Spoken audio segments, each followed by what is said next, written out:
2,000 years ago, a Roman slave named Epictetus taught one simple idea that still changes lives today. He said most of your stress comes from trying to control things that were never yours to control in the first place. Epictetus called it the dichotomy of control. He split the entire world into two piles.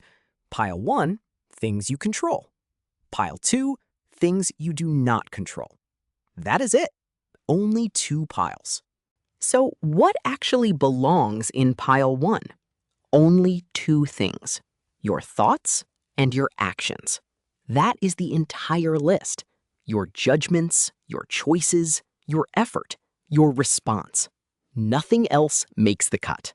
Now pile 2, the big pile, holds everything else. Other people, the weather, your reputation, your body, the past, the future, traffic, the economy, and what your boss thinks of you this morning. Here is the trap most people fall into. They spend all day fighting pile 2. They rage at traffic, worry about opinions, and try to force other people to change.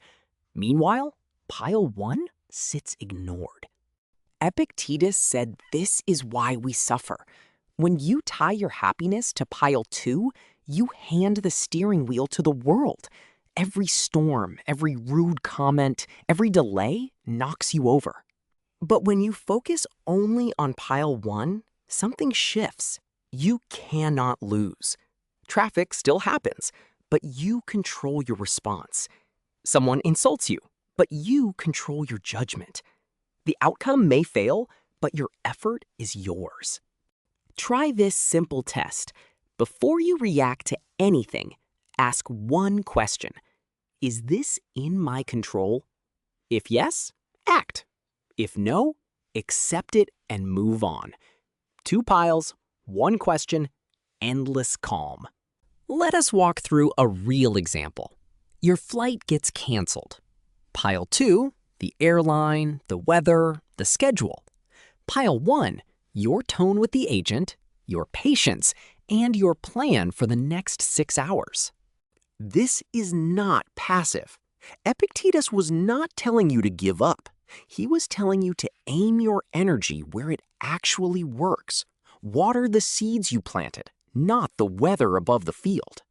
Practice this for 1 week. Every time you feel frustrated, name the pile. Pile 2, let it go. Pile 1, take one small action. You will notice your peace does not depend on the world behaving. So remember, the two things you actually control: your thoughts and your actions. Everything else is weather. Master pile 1, and Epictetus promised no one can truly harm you again.